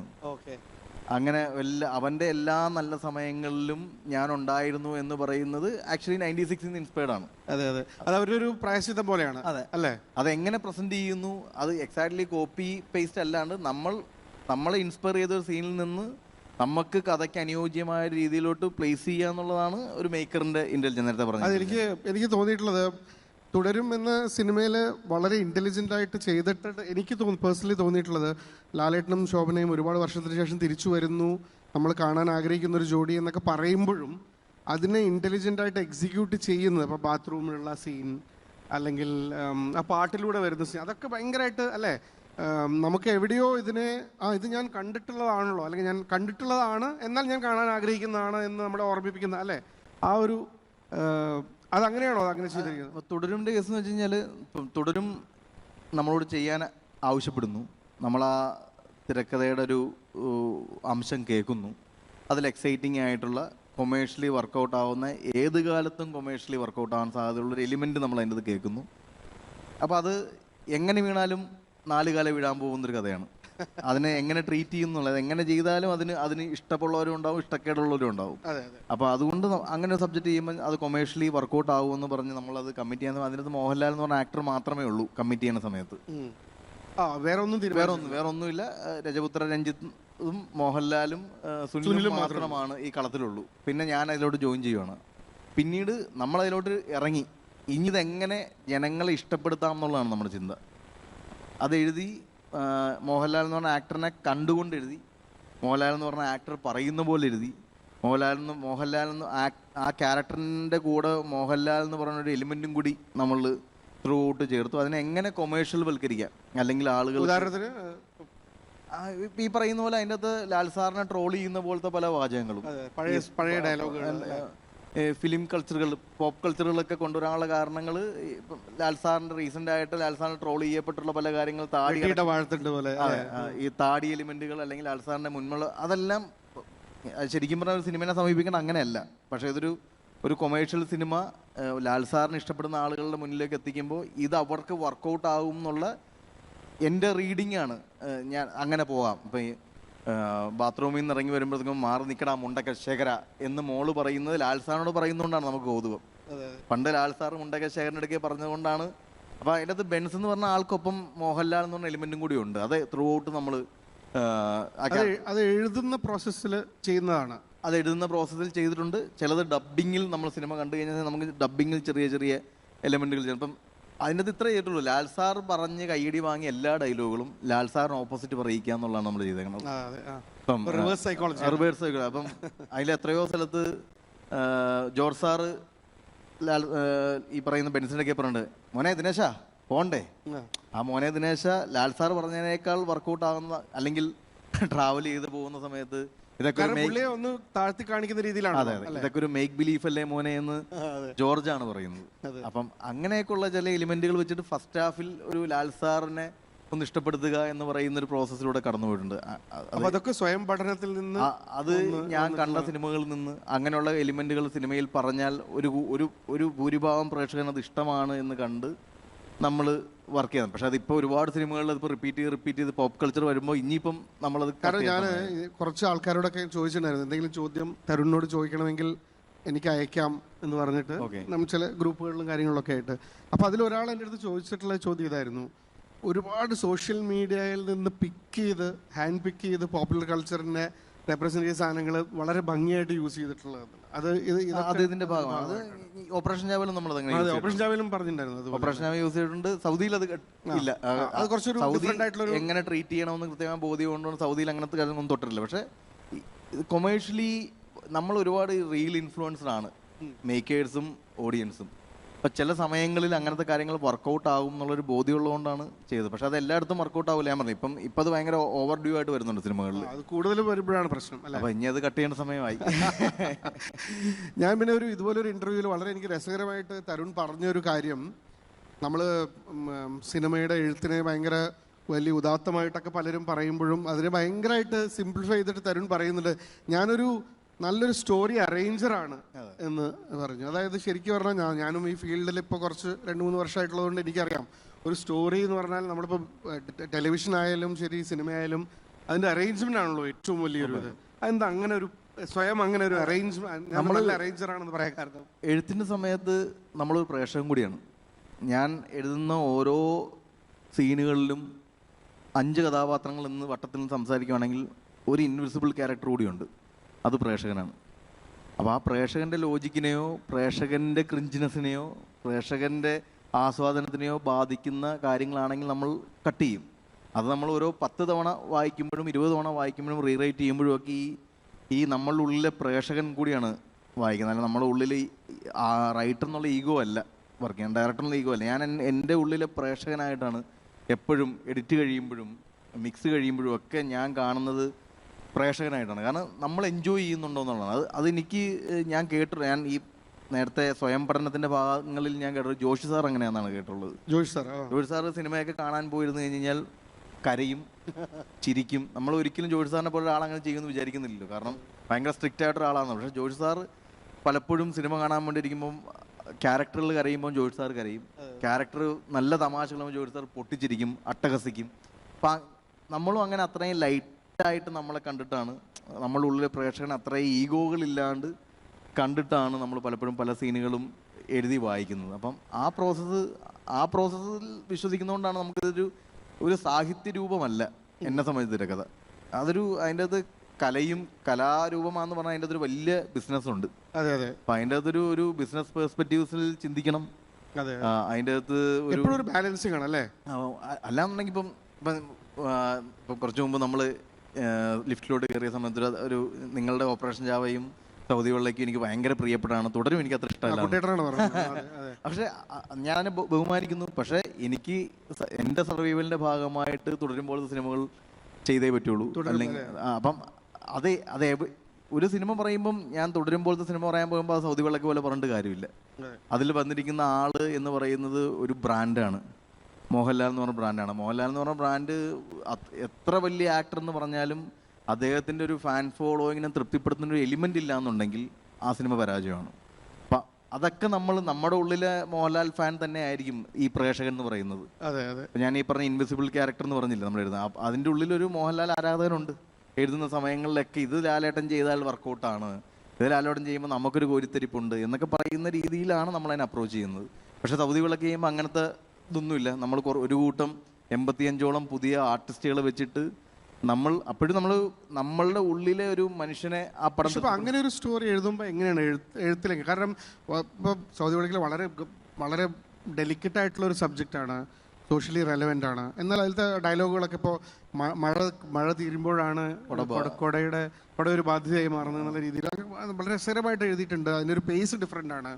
അപ്പോൾ ചെയ്തിട്ടുള്ള 3 സിനിമകളും 3 രീതിയിലാണല്ലോ ചെയ്തിട്ടുള്ളത്. എഴുത്തായാലും ശരി, അതിൻ്റെ എക്സിക്യൂഷൻ ആയാലും ശരി. അപ്പോൾ അതെങ്ങനെയാണ് ഇതൊരു യുണീക്കായിട്ടുള്ള സാധനമാണല്ലോ. എഴുതുന്ന ആൾ തന്നെ ഡയറക്റ്റ് ചെയ്യുമ്പോൾ ഒരു എന്താ പറയുക, ഒരു ഡിലമ ഉണ്ടാവില്ല. ചിലപ്പോൾ നമ്മൾ എഴുതുന്ന പോലെ ആയിരിക്കില്ല ചിലപ്പോൾ നമ്മൾ എക്സിക്യൂട്ട് ചെയ്യുക. അപ്പോൾ അതെങ്ങനെയാണ് അതൊക്കെ? 3 രീതിയിൽ. ഓപ്പറേഷൻ ജാവ എന്ന് പറഞ്ഞ സിനിമ എഴുതുന്ന സമയത്ത് ഞാൻ എൻ്റെ മുറിക്കുള്ളിലിരുന്ന് ആ ആന്റണിയും ദാസൻ എന്ന് പറയുന്ന ജാവല 2, എന്നാൽ അതിലെല്ലാം ഒരു കോമൺ എലമെന്റ്സ് ഉണ്ട്. അതെ അല്ല, ഒരു ഹ്യൂമൻ കണക്ഷൻ, ഒരു സോഷ്യലി റെലവെന്റ് ആയിട്ടുള്ള ഒരു സംഭവമാണ് എല്ലാത്തിലും. അല്ല, ഈ ജാവ എഴുതുന്ന സമയത്ത് ഈ 2 ക്യാരക്ടേഴ്സിൽ ബിടെക്കും എംടെക്കും ഒക്കെ പഠിക്കുമ്പോൾ ഉണ്ടായിരുന്ന സ്ട്രഗിൾസിലൂടെ കടന്നുപോയ തരുൺമൂർത്തി തന്നെയാണ് ഈ 2 ക്യാരക്ടേഴ്സ്. അതിൻ്റെ ഇമോഷൻസ്, അവരുടെ പ്രണയ നൈരാശ്യങ്ങൾ, അല്ലെങ്കിൽ അവർക്ക് ഈ ഇന്നത്തെ അവരുടെ തൊട്ട് മുമ്പിലുള്ള ജനറേഷനോട് പറയാനുള്ള ഫ്രസ്ട്രേഷൻസും ഇമോഷൻസും നിരാശകളും ഒക്കെയാണ് ജാവയിലൂടെ നമ്മൾ പറയാൻ ശ്രമിച്ചുള്ളത്. എൻ്റെ ഓട്ടോബയോഗ്രഫിയുടെ ഒരു എലിമെന്റ് പോലെയൊക്കെ വേണം പറയാം. അതെ, അവർ രണ്ടുപേരും അവർക്ക് കേപ്പബിലിറ്റി ഉണ്ടെങ്കിലും ജോലി കിട്ടാതെ വരുമ്പോൾ ഫ്രസ്ട്രേഷനും കാര്യങ്ങളൊക്കെ എന്നെ പോലുള്ള ചെറുപ്പക്കാരുടെ എല്ലാവരുടെ ഒരു ഓട്ടോബയോഗ്രഫിയാണ്. കോമൺ എലിമെന്റുകളാണ് അതിലെല്ലാം ഉള്ളത്. സൗദി വെള്ളയ്ക്ക് വീട്ടിൽ ഇരുന്ന് എഴുതിയ സിനിമയല്ല. അത് ഒരു നാട്ടിൽ പോയി നാടറിഞ്ഞെഴുതിയ സിനിമയാണ്. ഇപ്പോൾ സൗദി പോലത്തെ ഒരു സ്ഥലത്ത് പോയി ആ നാടിൻ്റെ കൾച്ചർ അറിഞ്ഞ് ആ നാട്ടിലുള്ള ആളുകളുടെ ഇമോഷൻസും പെയിനും സംസാര ശൈലികളും ഒക്കെ മനസ്സിലാക്കി ആണ് സൗദി വെള്ളമൊക്കെ വർക്ക് ചെയ്യുന്നത്. സൗദി വെള്ളമൊക്കെ ഒരു ബേസ്, അതായത് തീം മനസ്സിലുണ്ടായിരുന്നു. ഒരു വൺ ലൈൻ മൊത്തത്തിൽ നമ്മൾ സ്ട്രെച്ച് ചെയ്ത് വെച്ചിട്ട് തേവരയിൽ പോയി ഒരു വീടെടുത്ത് നിന്ന് തേവരയിൽ നിന്ന് ദിവസങ്ങളോളം സൗദിയിലുള്ള ആളുകളെയും നാടകലാരന്മാരെയൊക്കെ പോയി കണ്ട് അവരുടെ സംസാര ശൈലികളിൽ നിന്നും അവരുടെ ജീവിത ശൈലികളിൽ നിന്നും അവരുടെ വീട്ടിൽ ചെല്ലുമ്പോൾ നമ്മൾ കാണുന്ന കാഴ്ചകളിൽ നിന്നും ഒക്കെ എടുത്തിട്ടാണ് സൗദി വെള്ളമൊക്കെ ഉണ്ടാക്കിയിരിക്കുന്നത്. തുടരും ഈ പറയുന്ന പോലെ മറ്റൊരാൾ എഴുതിയ തിരക്കഥയാണ്. ഒരു 10-12 വർഷത്തിന് മുന്നേ എഴുതി തീർത്തൊരു തിരക്കഥ എൻ്റെ കയ്യിലോട്ട് വരുമ്പോൾ അതിലോട്ട് ഒരു വനവാസത്തിന് ശേഷം വരുമ്പോൾ ഞാൻ എൻ്റെതായ രീതിയിൽ എൻ്റെ ആ നുവാൻസസും എൻ്റെതായ ലെയേഴ്സും ഒക്കെ ആഡ് ചെയ്തുകൊണ്ട് മാറ്റിയെടുത്താണ്. അപ്പം 3 തിരക്കഥകൾ അപ്രോച്ച് ചെയ്തിരിക്കുന്നത് 3 രീതിയിലാണ്. അപ്പം നമ്മളൊരു സിനിമ ചെയ്യാൻ തീരുമാനിക്കുമ്പോൾ നമ്മൾ ഇത് ആരിലേക്കാണ് സിനിമ എത്തേണ്ടതെന്നുള്ളത് ഭയങ്കര, ഇപ്പം നമ്മൾ ബിസിനസ് ചെയ്യുമ്പോൾ ഒരു പ്രോപ്പർട്ടി എന്തെങ്കിലും നമ്മൾ വിൽക്കാൻ വേണ്ടി ഒരു പ്രോഡക്റ്റ് ഉണ്ടാക്കുന്ന സമയത്ത് ഒരു പേസ്റ്റ് ഉണ്ടാക്കി. ആ പേസ്റ്റ് കുട്ടികൾക്കുള്ളതാണോ മുതിർന്നവർക്കുള്ളതാണോ എന്നുള്ളത് നമ്മളതിൻ്റെ അഡ്വർടൈസ്മെൻറ്റ് മുതൽ നമ്മൾ തീരുമാനിക്കും. അത് ഉണ്ടാക്കുന്ന മൊമെൻറ്റ് മുതൽ തീരുമാനിക്കും. ഞാൻ പറഞ്ഞിപ്പം പെപ്സോഡൻറ്റിൻ്റെ വലിയവർക്കുള്ളതുകൊണ്ട് കുഞ്ഞുങ്ങൾക്കുള്ളതുണ്ട്. അപ്പം അതെങ്ങനെയാണ് ഉണ്ടാക്കേണ്ടതെന്നുള്ളതാണ് ഞാൻ വിചാരിക്കുന്ന തിരക്കഥ. അപ്പോൾ ആ എഴുതുന്ന സമയത്ത് ഓപ്പറേഷൻ ജാവയുടെ ടാർഗറ്റ് ഓഡിയൻസ് എന്ന് പറഞ്ഞാൽ 15 വയസ്സിനും 30 വയസ്സിനും ഇടയിലുള്ള ആളുകളാണ് തിയേറ്ററിൽ മാസ്സായിട്ട് എത്തേണ്ടത്. അതിന് മേളിൽ വരുന്നത് സന്തോഷം, എന്നാലും കൂടുതൽ ശതമാനവും വരേണ്ടത് 15 to 30 അപ്പോൾ ആ സിനിമയിൽ പറയേണ്ട ഇമോഷൻസ് 15-ൻ്റെയും 30-ൻ്റെയും ഇമോഷനാണ്. അതിന് നമ്മൾ കോൺസെൻട്രേറ്റ് ചെയ്യേണ്ടത് അത് തന്നെയാണ്. അതിന് മേളിലുള്ള ആളുകളുടെ ഇമോഷൻസ് വർക്ക് ചെയ്യാൻ പോയി കഴിഞ്ഞാൽ അത് ചിലപ്പം ഈ യങ് ജനറേഷൻ കണക്റ്റ് ആവില്ല. അതൊരു എഴുത്തുന്നുള്ള ഒരു ക്രിയേറ്റീവ് സൈഡാണെങ്കിൽ ഈ ഡയറക്ഷൻ എന്നുള്ളത് കുറേ കൂടി ഒരു മാനേജ്മെന്റ് സൈഡാണ് അല്ലേ? കുറച്ചും കൂടി ഒരു എക്സിക്യൂഷൻ എങ്ങനെ ആൾക്കാരെ കൊണ്ട് എൻ്റെ കറക്റ്റായിട്ടുള്ള ടീമിനെ കൊണ്ട് എന്നുള്ളതാണ്. അങ്ങനെയാണോ അതിനെ സമീപിക്കുന്നത്? എങ്ങനെയാണ് അത്? ഞാൻ എന്നിലൊരു ആർട്ടിസ്റ്റ് ഉണ്ടെന്നുള്ളത് എനിക്കറിയാം, അല്ലെങ്കിൽ ഒരു എഴുത്തുകാരനുണ്ടെന്നോ അല്ലെങ്കിൽ നല്ല സീൻ അറേഞ്ചർ ഉണ്ടെന്നോ ഒക്കെ എനിക്കറിയാം. ഈ നല്ലൊരു ആർട്ടിസ്റ്റ് ആയതുകൊണ്ട് മാത്രം ഒരാൾ നല്ല സംവിധാനം ആവില്ല. അയാൾക്കൊരു ഒരുപാട് ഈഗോസിനെ ഹാൻഡിൽ ചെയ്യണം, സ്വന്തം ഈഗോ ഹാൻഡിൽ ചെയ്യണം. നമ്മളേക്കാൾ സീനിയർ ആയിട്ടുള്ള ആളുകളുടെ മുന്നിൽ നമ്മളൊരു വിഷൻ ശരിയാണെന്ന് നമ്മൾ പറഞ്ഞ് മനസ്സിലാക്കണം. പിന്നെ അതിൻ്റെ ഈച്ച് ആൻഡ് എവരിത്തിങ്ങിൽ ആ സംവിധായകൻ്റെ സിഗ്നേച്ചർ ഉണ്ട് എന്ന് നമ്മൾ ഉറപ്പുവരുത്തണം. അല്ലാണ്ട് വെറുതെ ഒരു കൂട്ടം ആളുകൾ നിന്ന് ആർക്കും സംവിധാനമാകാം. മോണിറ്ററിൻ്റെ ബാക്കിൽ നിന്ന് ആക്ഷൻ കട്ട് വിളിച്ചു കഴിഞ്ഞ് കഴിഞ്ഞാൽ സംവിധാനമാവാം ഈ കാലത്ത്. പക്ഷെ അതിൽ നിന്ന് ഒരു 100 സംവിധായകർ ഉണ്ടാകുന്ന കാലത്ത് അതിൽ ഒരു 5 പേരിൽ ഒരാളായി മാറണമെന്നുണ്ടെങ്കിൽ അയാളുടെ കയ്യൊപ്പ് എല്ലാ രീതിയിലും വേണം. അപ്പോൾ ആ രീതിയിൽ സമീപിക്കുമ്പോൾ ഞാൻ ഈ പറഞ്ഞ എങ്ങനെ മാനേജ് ചെയ്യാം, ഈ കോളേജിൽ പഠിപ്പിച്ചിരുന്ന കാലത്ത് കുട്ടികളെ മാനേജ് ചെയ്തെന്ന് എങ്ങനെ, സ്റ്റാഫ് റൂമിൽ ഈഗോസ് മാനേജ് ചെയ്തെന്ന് എങ്ങനെ, എച്ച്ഒഡിയുടെ മുന്നിൽ പോയി നിന്ന് ചില കാര്യങ്ങൾ പ്രസൻറ്റ് ചെയ്യണത് എങ്ങനെ, അല്ലെങ്കിൽ എല്ലാം ഈവൻ നമ്മുടെ വീട്ടിൽ ഉള്ള ഇമോഷൻ, അങ്ങനെ എന്നിലൊരു മാനേജ്മെൻറ്റ് സ്കിൽ എന്താണെന്ന് തിരിച്ചറിഞ്ഞത് ഒരു പക്ഷേ കോളേജിൽ പഠിപ്പിച്ച കാലവും എൻ്റെ വീട്ടിൽ നിന്ന് കിട്ടിയൊരു കലയുടെ സംസ്കാരവും എല്ലാം കൂടി മിക്സ് ചെയ്തിട്ടൊരു ഞാൻ എൻ്റെതായ ഒരു സിലബസ് ഉണ്ടാക്കിയിട്ടാണ് എന്നിലെ ഡയറക്ടറെ ഉണ്ടാക്കിയത്. അതുകൊണ്ടാണ് അത് സ്വയം പഠനം സിലബസ് ആണ്. അതെ അതെ അതെ അതെ. പിന്നെ ഞാൻ ഇപ്പോൾ തുടരുമിലേക്ക് വരാം. കാരണം ഒരുപാട് ആൾക്കാർക്ക് അറിയാൻ ആഗ്രഹിക്കുന്ന ഒരു കാര്യമാണല്ലോ. കാരണം ഒരുപാട് എനിക്ക് തോന്നുന്നു 2-3 പേർ അറ്റംപ്റ്റ് ചെയ്ത് അത് ശരിയാവാതെ പിന്നീടാണ് അത് തരുണിലേക്ക് എത്തുന്നതും തരുണാണ് അതിന് പിന്നെ ജീവൻ കൊടുക്കുന്നതും ഒക്കെ. അതുപോലെ ഇപ്പോൾ അടുത്ത് ചെയ്യാൻ പോകുന്ന ലാലേട്ടൻ്റെ സിനിമയും തരുൺ അതിന് ആ ഒരു കഥ ഇഷ്ടപ്പെട്ടിട്ടാണ് തരുൺ അണ്ണി അതിന് വിഷൻ കൊടുക്കുന്നതും ജീവൻ കൊടുക്കുന്നതൊക്കെ. അപ്പോൾ ഒരു കഥ ഇനി ഇത് ഞാനിത് എൻ്റേതാക്കാം, അതിനുശേഷം ഞാൻ അതിന് ജീവൻ കൊടുക്കും എന്ന് എപ്പോഴാണ് അത് തീരുമാനിക്കുന്നത്? അത് എന്താണ് അതിനൊരു മാനദണ്ഡം ഉണ്ടോ, അതോ അത് ഓരോ കഥയ്ക്കും വ്യത്യാസമാണ്? അതെങ്ങനെയാണ്? How do you decide? ഇല്ല, ഓപ്പറേഷൻ ജാവ ചെയ്യുന്ന സമയത്ത് തൊഴിൽ ഈ സൈബർ ക്രൈം എന്ന് പറയുന്നൊരു വിഷയം ആരും പറഞ്ഞിട്ടില്ല. അല്ലെങ്കിൽ അത് ഇനി വരാൻ പോകുന്ന ഏറ്റവും വലിയ ലോകമഹായുദ്ധത്തിൽ ഒന്നാണ് സൈബർ വാർ എന്ന് വിശ്വസിക്കുന്ന ഒന്നാണ്. കാരണം ഇന്നിപ്പം നമ്മളൊക്കെ അതിൻ്റെ പാർട്ടാണ്. ഈ ഓൺലൈൻ ട്രോളുകൾ, ആരെയും എന്തും പറയാമെന്ന് പറയുന്ന വാചകങ്ങൾ. ഇപ്പം നമ്മളൊരു മരണ വീട്ടിൽ പോകുമ്പോൾ പോലും മൊബൈലിൽ അവൻ്റെ അനുവാദമില്ലാണ്ട് അതിനെ മ്യൂസിക് ഇട്ട് വിൽക്കുന്ന ഒരു സൈബറിൻ്റെ വളരെ റോങ് ആയിട്ടുള്ള വേൾഡിൽ വരാൻ പോകുന്ന കാലത്തിൽ ഈ സൈബർ ക്രൈമുകളെ പറ്റിയൊരു സിനിമ പറയപ്പെടുക എന്ന് പറയുന്നതിൻ്റെ ഇമ്പോർട്ടൻസ് മനസ്സിലാക്കിക്കൊണ്ടാണ് അത് ഞാൻ പറയണം, എൻ്റെ ജോലി അതാണ് എന്ന്. അതിൽ നിന്നാണ് ഈ സിനിമ തുടങ്ങുന്നത്. പിന്നീടാണ് എൻ്റെ അകത്ത് തൊഴിലില്ലായ്മയും ഒക്കെ ഡിസ്കസ് ചെയ്യപ്പെട്ടതും ബാക്കി ഈ പ്രേമം സെൻസർ കോപ്പിയും ഒക്കെ വന്നത് ആ തീരുമാനത്തിന് ശേഷമാണ്. സൗദി വെള്ളക്ക ചെയ്യുന്ന സമയത്ത് മനുഷ്യത്വം കുറഞ്ഞു പോകുന്നു എന്ന് എനിക്ക് തോന്നി. ഞാൻ ആർക്കും ആരോടും ഇമോഷൻസ് ഇല്ല, എല്ലാവരും അവനവനിലേക്ക് തന്നെ ഒതുങ്ങുന്നു, വെറുതെ വഴക്കുകളും ബഹളങ്ങളും ഉണ്ടാക്കുന്നു, എല്ലാവരും ഭയങ്കര ഈഗോയിസ്റ്റിക്കലായിട്ട് മാറുന്നു എന്ന് എനിക്ക് ചുറ്റുമുള്ള ലൈഫുകളിൽ നിന്ന് എനിക്ക് തോന്നി തുടങ്ങി. അപ്പോഴത്തേക്കുമാണ് ഞാൻ ഓക്കെ ഹ്യൂമാനിറ്റി എന്ന് പറയുന്നത് ബേസ് ചെയ്ത് നമുക്ക് ഇങ്ങനൊരു കഥ പറയാം എന്ന് പറഞ്ഞ് നോക്കിയപ്പോൾ അത് പിന്നീട് വർക്ക് ചെയ്ത് വന്നപ്പോഴത്തേക്കുമാണ് ഈ പറയുന്ന പോലെ ഈ കെട്ടിക്കിടക്കുന്ന കേസുകൾ 4 മില്യണോളം ഉണ്ട് നമ്മുടെ നാട്ടിൽ എന്നുള്ളതൊക്കെ ഞാൻ പിന്നീടാണ് അറിയണത്. അപ്പോൾ തുടരും ചെയ്യണ സമയത്ത് ഓഫ് കോഴ്സ് അതിൻ്റെ അകത്തൊരു ബേസ് ഇമോഷൻ എന്ന് പറയുന്നത് മോഹൻലാൽ എന്ന് പറയുന്ന ഇമോഷൻ. എനിക്ക് ചെറുപ്പം മുതലേ ഉള്ള മോഹൻലാൽ എന്ന് പറഞ്ഞ ആളോടുള്ള ആരാധനയാണ്. എൻ്റെ അടുക്കയിലേക്ക് എൻ്റെ ഒരു 3ാം സിനിമയായിട്ട് ഇങ്ങോട്ടൊരു സമീപനം, തരുൺ ഇത് ചെയ്യാൻ പറ്റുമോ എന്ന് ചോദിക്കുന്ന സമയത്ത് സ്ലീപ്പർ സെല്ലിന്റെ ഹെഡാണ്. ഓഫ് കോഴ്സ് ഞാൻ സ്ലീപ്പർ സെല്ലിൻ്റെ പ്രസിഡന്റാണ്. അപ്പം അങ്ങനെ ഒരു സിനിമ ചെയ്യാൻ പറ്റുമോ എന്ന് ചോദിച്ച് നമ്മുടെ അടുക്കയിലേക്ക് ഒരു നിർമ്മാതാവും ലാലേട്ടനും ഒക്കെ എത്തുന്ന സമയത്ത് എന്തുകൊണ്ട് ഞാനത് നിരസിക്കണം എന്ന് പറയുന്നൊരു ഫീലിൽ നിന്നാണ്. മോഹൻലാൽ മാത്രമായിരുന്നു തുടരും ഇമോഷൻ. അത് വർക്ക് ചെയ്ത് വന്ന് ആ കഥ മനസ്സിലാക്കി കഴിഞ്ഞപ്പോൾ അതിൻ്റെ അത് ദുരഭിമാനക്കൊലയുടെ ഒക്കെ ഒരു എലിമെൻറ്റ് വന്നപ്പോൾ ഇത് ഞാൻ പറയേണ്ടതാണ് എന്ന് പറയുന്ന സ്റ്റേറ്റ്മെൻറ്റിലേക്കാണ് അത് വന്നത്. ഇപ്പം 4ാമത്തെ സിനിമ ചെയ്യാൻ പോകുമ്പോഴും ഞാൻ ആ തിരക്കഥ കേൾക്കുമ്പോൾ ഇപ്പം മോഹൻലാൽ എന്ന് പറഞ്ഞല്ല ഇമോഷൻ. അത് നമ്മൾ ആ ഒരു പീരീഡും ആ ഒരു എക്സെപ്സിയൊക്കെ കഴിഞ്ഞു. ഇപ്പം നമുക്ക് മോഹൻലാൽ അല്ലാത്ത മോഹൻലാൽ ഫ്ലേവറുകൾ വരാൻ സാധ്യതയില്ലാത്ത ഒരു സിനിമ ചെയ്യുക ലാലേട്ടനെ വെച്ച്. ആ ക്യാരക്ടർ ഡ്രിവൺ ആണോ, ക്യാരക്ടറിന് ആഴമുണ്ടോ?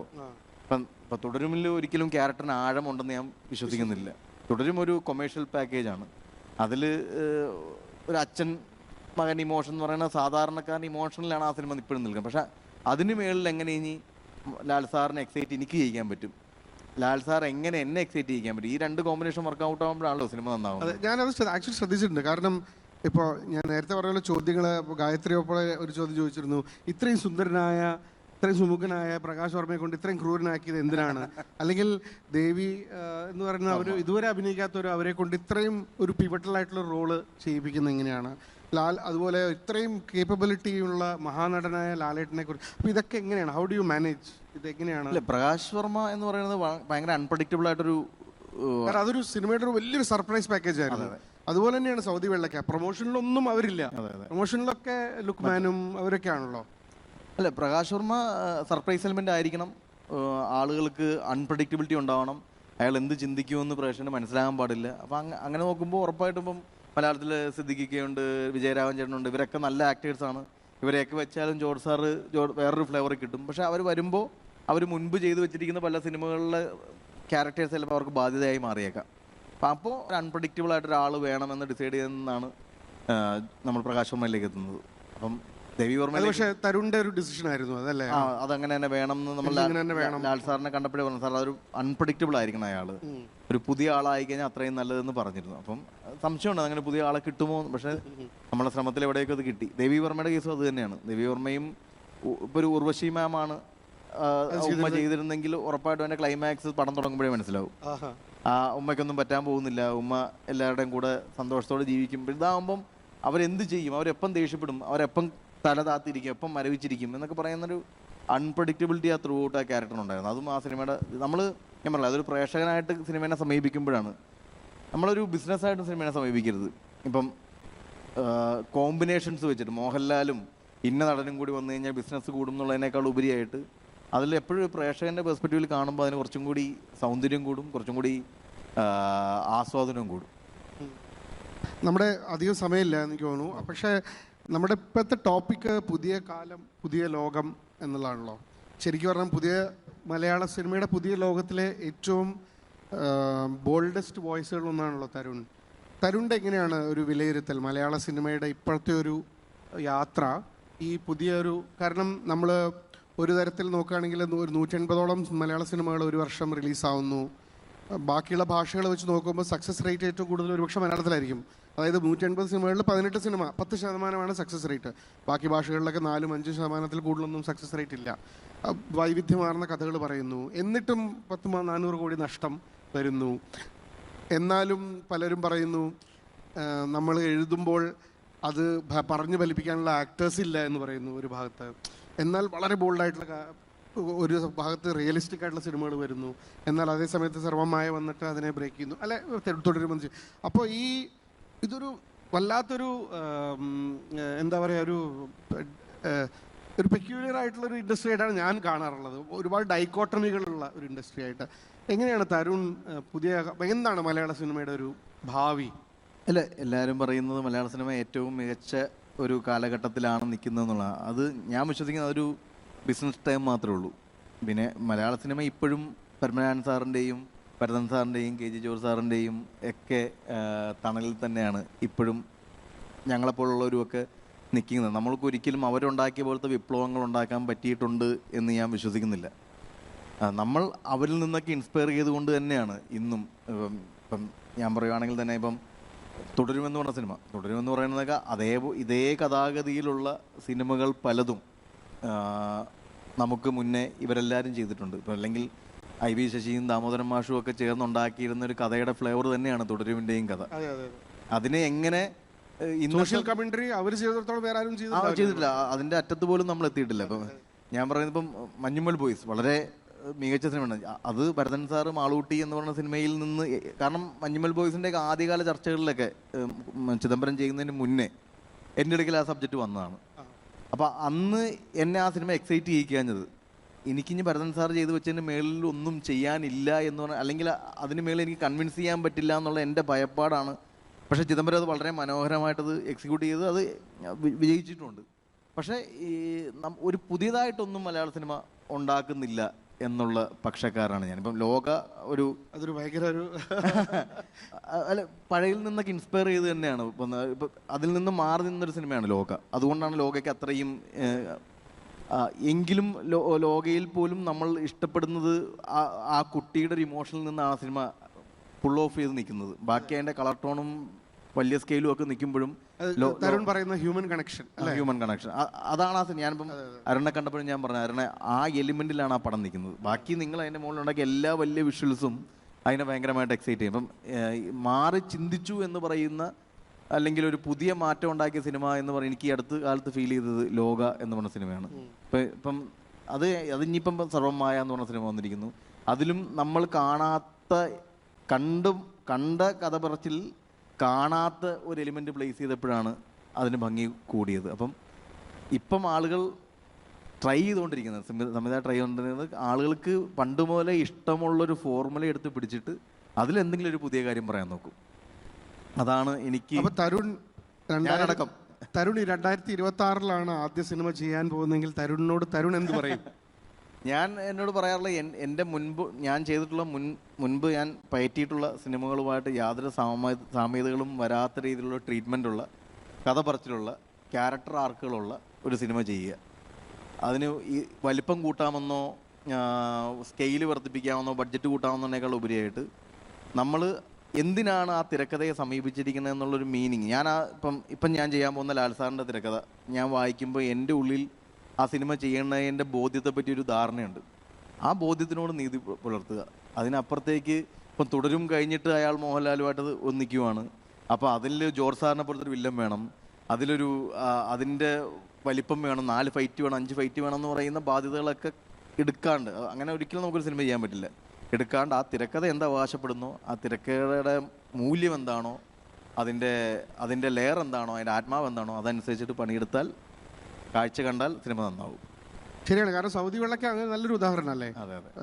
സക്സസ് എനിക്ക് തോന്നുന്നത് മലയാള സിനിമ സക്സസ് റീഡിഫൈൻ ചെയ്യേണ്ട കാലം കഴിഞ്ഞു. വലിയ സിനിമകൾ വലുതാക്കുമ്പോഴാണ് മാത്രമല്ലല്ലോ സക്സസ്. ഇപ്പൊ നമ്മൾ കുറച്ചും കൂടി ക്രോർ ക്ലബിൽ ഭയങ്കര ലോക്കാണ്. അതെ, ഭയങ്കര ലോക്കാണ്, ഭയങ്കര മോശം. 100, 200, 300 കഴിഞ്ഞു, ഇനിയിപ്പോ 400. അതാണല്ലോ എങ്ങനെ നമ്മൾ 300 മേളിൽ എന്ത് പറയാൻ പറ്റും, 500 എങ്ങനെ എത്തിക്കാൻ പറ്റും, ഇതൊക്കെ ഒരു സൈഡിൽ കൂടി പോകേണ്ടതാണ്. പക്ഷെ അതിനപ്പുറത്തേക്ക് ഒരുപാട് കമ്മിറ്റ്മെന്റുകളുണ്ട് ഓരോ ഫിലിം മേക്കർക്കും റൈറ്റേഴ്സിനും.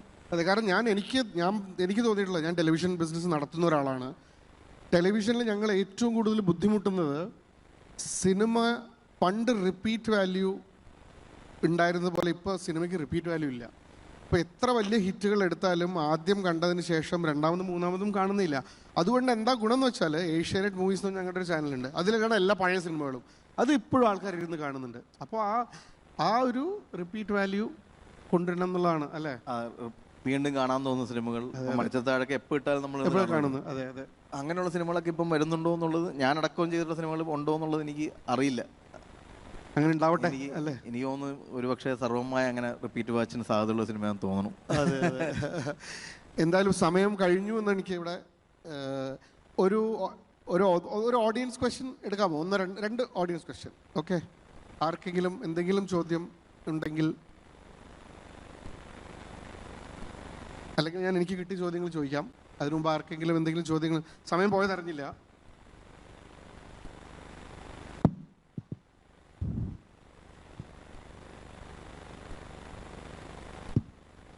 നല്ല വായനയുള്ള ആളാവുമെന്നറിയാം.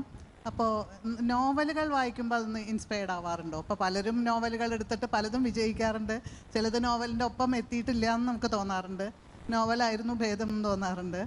അപ്പോൾ അത്തരത്തിലുള്ള വായിക്കുമ്പോൾ അതിന്നൊരു ഇൻസ്പയർഡ് ആവാറുണ്ടോ? അതല്ലെങ്കിൽ വായിച്ചതിൽ വെച്ച് ഏതൊന്നാണ് എനിക്ക് ഇനി സിനിമ എടുത്താൽ നന്നായിരുന്നു എന്ന് തോന്നിയിട്ടുള്ള ഏതെങ്കിലും അങ്ങനത്തെ നോവലുണ്ടോ? പുസ്തകങ്ങൾ വായിക്കാറുണ്ടെന്ന് അങ്ങനെ ഒരു അതിഭീകരമായ വായനക്കാരനൊന്നുമല്ല. എന്നാൽ നമ്മളുടെ ഭാഷയും നമ്മുടെ കാഴ്ചപ്പാടും ഒക്കെ വളരുന്നതിൻ്റെ ഭാഗമായിട്ട് വായന ശീലമാക്കാറുണ്ട്. പക്ഷേ ഞാനിങ്ങനെ വായിക്കുന്ന പുസ്തകങ്ങളിൽ നിന്നൊരു സിനിമ കണ്ടെത്താൻ ഒരിക്കലും ശ്രമിക്കാറില്ല. കാരണം അതിനേക്കാൾ ഉപരി മനുഷ്യരെ വായിക്കാറുണ്ട്. ഇപ്പം നമ്മളെ കാണുന്ന മനുഷ്യർ, അവരെ കേൾക്കാൻ ശ്രമിക്കാറുണ്ട്. അവർക്ക് മുന്നിൽ നമ്മളൊന്നും മിണ്ടാതെ കുറച്ച് നേരം അവർക്ക് അറിയാൻ ശ്രമിക്കാറുണ്ട്. ആ വായനയിൽ നിന്നാണ് കൂടുതലും നമുക്ക് സിനിമയ്ക്ക് വേണ്ട ഇമോഷൻസും ക്യാരക്ടേഴ്സൊക്കെ. നമ്മൾ ഒരു വണ്ടിയിൽ യാത്ര ചെയ്യുമ്പോൾ പോലും നമ്മൾ കാണുന്ന മനുഷ്യർക്ക് പോലും നമ്മളൊരു കഥ നമ്മൾ സ്വയം വായിച്ചെടുക്കാൻ ശ്രമിക്കാറുണ്ട്. അപ്പം പുസ്തക വായനക്കാരും ഉപരി മനുഷ്യരെ കേൾക്കാനും അറിയാനുമാണ് ഇഷ്ടം. അവിടെ ഒരു ചോദ്യം കൂടി അവിടെ. ഓക്കെ, നിഖിൽ. യെസ്, ഇപ്പോൾ സോഷ്യൽ മീഡിയയിലുള്ള റെഫറൻസുകൾ ഉപയോഗിക്കുന്നതിന് നേരത്തെ സംസാരിച്ചിരുന്നു. അപ്പോൾ ഇപ്പോൾ കാണുന്ന പല സിനിമകളിലും അത് ഉപയോഗിക്കുമ്പോൾ സിനിമയ്ക്ക് തന്നെ കല്ലുകടിയായിട്ടുള്ള രീതിയിലാണ് പലപ്പോഴും കാണുന്നത്.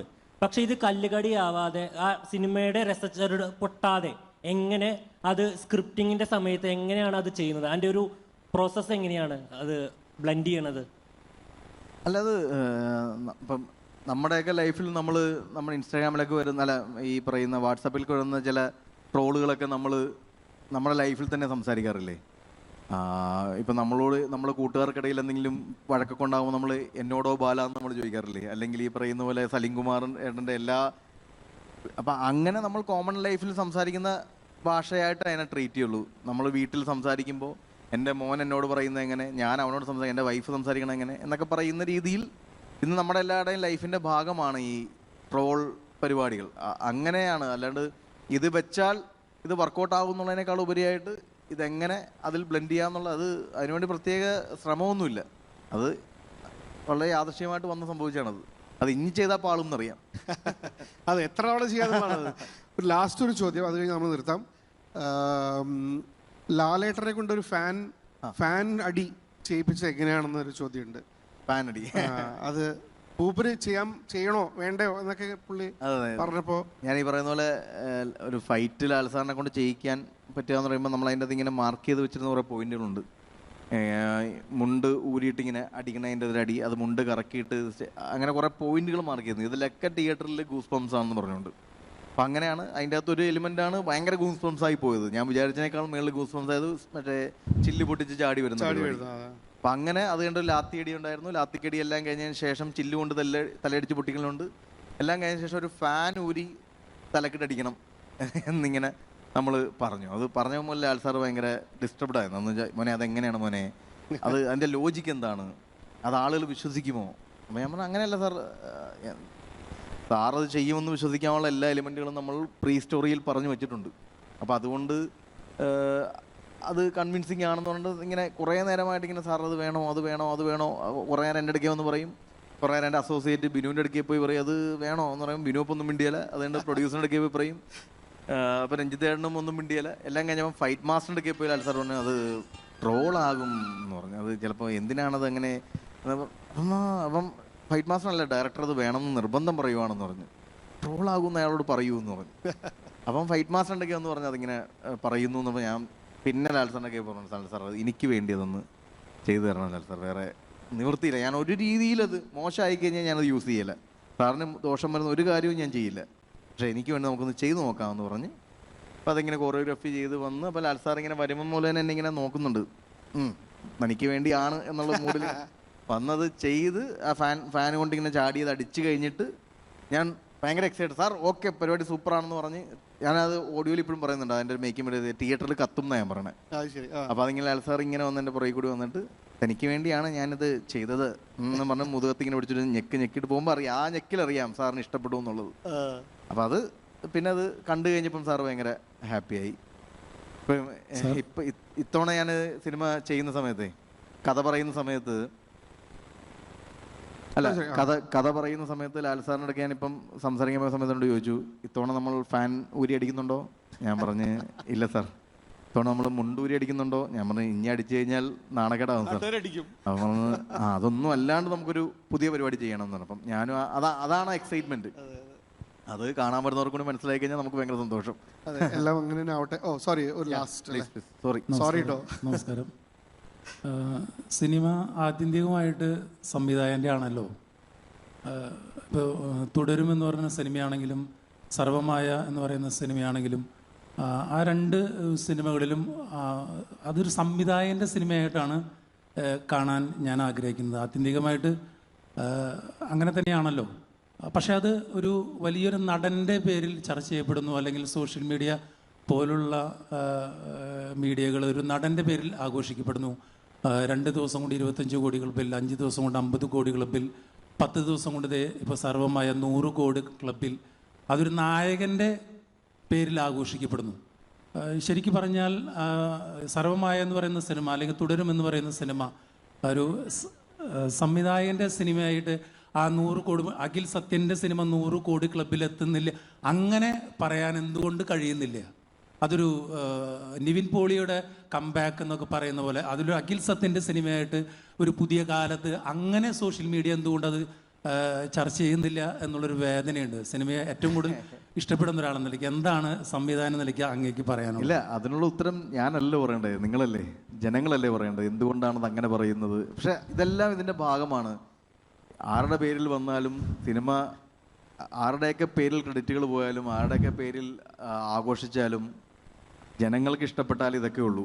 പിന്നെ ഇത് ജനങ്ങൾക്കും അറിയാൻ പാടില്ല ഇതിൻ്റെയൊക്കെ ആര് സംവിധായകൻ കൃത്യമായ വിഷനുള്ള ആളാണോ, നടൻ കൃത്യമായിട്ട് അതിനുവേണ്ടി പണിയെടുത്ത ആളാണോ എന്നുള്ളതൊക്കെ വളരെ കൃത്യമായ ബോധ്യത്തോടുകൂടി കാണുന്നൊരു വലിയ ബോധ്യമുള്ള മലയാളി സമൂഹം ഉണ്ട് നമുക്ക്. അപ്പം ഇതൊക്കെ നമ്മളെ സംബന്ധിച്ചോളം നമ്മൾ ചെയ്യുന്നൊരു സിനിമ ഏറ്റവും കൂടുതൽ ആളുകളിലേക്ക് കാണാൻ പറ്റുക എന്നുള്ളതാണ് നമ്മുടെയൊക്കെ ആവശ്യം. അത് സംഭവിക്കുന്നുണ്ട്. അതിൻ്റെ അത് ക്രെഡിറ്റ് പോകുന്നുണ്ടോ, മറ്റൊരാളുടെ പേരിൽ ആണോ അറിയപ്പെടുന്നുള്ളതൊന്നും അതൊന്നും നമ്മളെ ബാധിക്കുന്നില്ല, നമ്മളങ്ങനെ ചിന്തിക്കുന്നുമില്ല. ഇനി ജനങ്ങൾ എന്തുകൊണ്ടാണ് ഇൻസ്റ്റാഗ്രാമിലൊക്കെ അതിനെ അങ്ങനെ സപ്പോർട്ട് ചെയ്യുന്നത്, അതിൽ ആനന്ദം കണ്ടെത്തുന്നുള്ളതിൻ്റെ ഉത്തരം ഞങ്ങളല്ലോ പറയേണ്ടത്, ജനങ്ങൾ തന്നെയാണ് പറയേണ്ടത്. അത് അങ്ങനെ ആഘോഷിച്ചാൽ പോലും അതിൻ്റെ ഒരു പരാതിയും ഇല്ല, പരിഭവങ്ങളും ഇല്ല. ഷോ മസ്റ്റ് ഗോ ഓൺ, അതാണ് എൻ്റെ സത്യാവസ്ഥ. Thank you so much Tarun. Thank you so much for your time. Thank you sir. We would request you to accept a memento. ഒരു ഉപഹാരം നൽകുന്നതിനായി കഥകളി എക്സ്പോണന്റ് ഡോക്ടർ സദനം കൃഷ്ണൻകുട്ടി, കലാമണ്ഡലം കൃഷ്ണൻകുട്ടി മാഷ് വേദിയിലെത്തി ഒരു ഉപഹാരം നൽകണം എന്ന് ആഗ്രഹിക്കുകയാണ്. കൃഷ്ണൻകുട്ടി ആശാന്റെ കയ്യിൽ നിന്നും ഉപഹാരം നൽകുക എന്നുള്ളത് കഥകളിയിൽ നിന്നും കലയിലേക്ക് എത്തിയ വ്യക്തിയാണ് ശ്രീ തരുൺ. എന്തായാലും we could see the man behind the director's cap. ഡയറക്ടറായിട്ടും റൈറ്ററായിട്ടും അല്ല, ഒരു വ്യക്തിയായിട്ട് അറിയാനായിട്ടുള്ള ചോദ്യങ്ങളും ഇവിടെ നിന്ന് ലഭിച്ചു.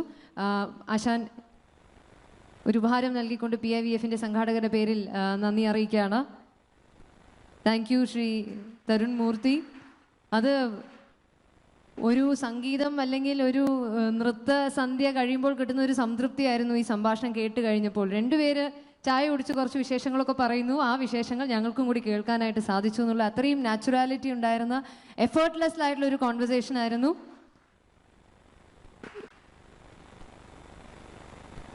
One photograph. സ്റ്റോറീസ് ഇനിയും കൂടുതൽ അറേഞ്ച് ചെയ്തുകൊണ്ട് നമ്മുടെ ഇമോഷൻസിനെ അറേഞ്ച് ചെയ്യാനായിട്ട് സാധിക്കട്ടെ എന്ന് ആശംസിക്കുകയാണ്. ഏറ്റവും ആദ്യം വളരെ സത്യസന്ധമായ ഒരു കാര്യം പറഞ്ഞുകൊണ്ടാണ് അദ്ദേഹം തുടങ്ങിയത്. ഒരു ആർട്ടിസ്റ്റിന് ലഭിക്കുന്ന ഏറ്റവും വലിയൊരു വാലിഡേഷൻ പ്രോഗ്രാം കഴിഞ്ഞിറങ്ങുമ്പോൾ നന്നായി എന്ന് പറയുന്നത് കേൾക്കുക, അതിൽ നിന്നുമാണ് തുടങ്ങിയത്. അപ്പോൾ ഇനി ഒരു വലിയ ജനത നന്നായി എന്ന് പറഞ്ഞുകൊണ്ടിരിക്കുകയാണ്. അപ്പോൾ ഇനിയും അതേപോലെ കേട്ടുകൊണ്ടേയിരിക്കട്ടെ എന്ന് ആശംസിക്കുന്നു. Thank you so much Kishan ji. Thank you for leading the conversation ahead. See U.